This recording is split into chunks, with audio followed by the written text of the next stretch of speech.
हाल ही में यमन के हूती ने एक बहुत बड़ा युद्धाभ्यास किया था।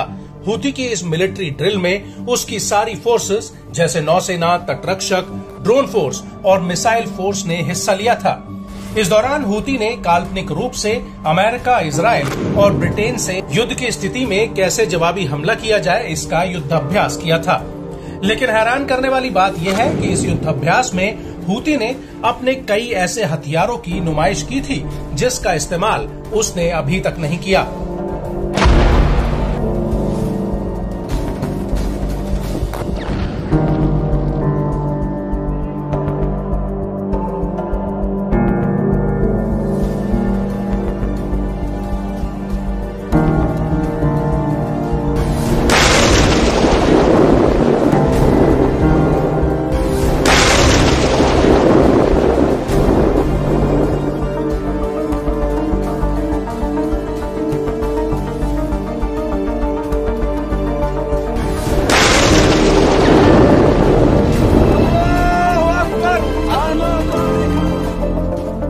दरअसल अब हूती ने एक ऐसे समुद्री ड्रोन से पर्दा उठा दिया है जो लाल सागर में इजराइल और अमेरिकी जहाजों का काल बन सकता है।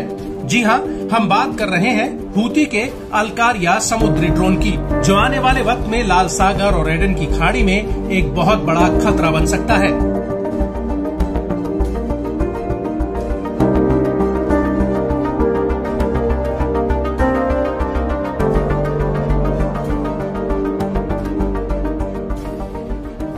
हूती का कहना है कि उसे आने वाले वक्त में समुद्री फ्रंट पर एक बड़ा खतरा हो सकता है, जिससे निपटने के लिए ये ड्रोन उसकी मदद करेगा।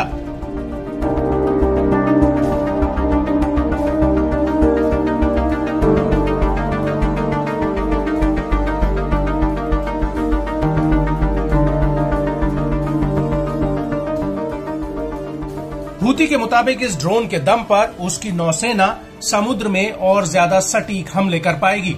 लेकिन बड़ी बात यह है कि हूती ने इस ड्रोन के जरिए अपने दुश्मनों को एक बड़ा संदेश दिया है। वो ये कि अगर भविष्य में उसके खिलाफ कोई आक्रामकता की गई तो वो उसका जवाब देने में हिचकिचाएगा नहीं।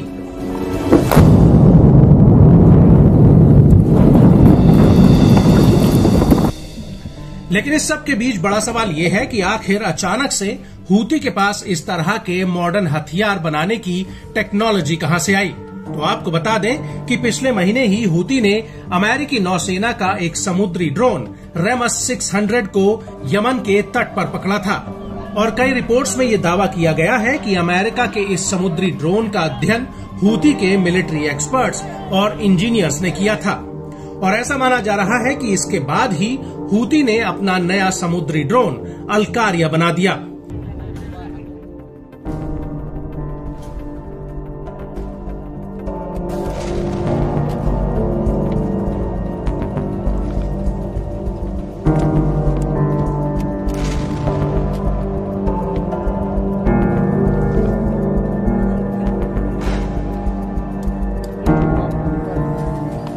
ऐसे में कुछ जानकार ये कह रहे हैं कि हूती का नया ड्रोन अमेरिकी ड्रोन की क्लोन कॉपी है।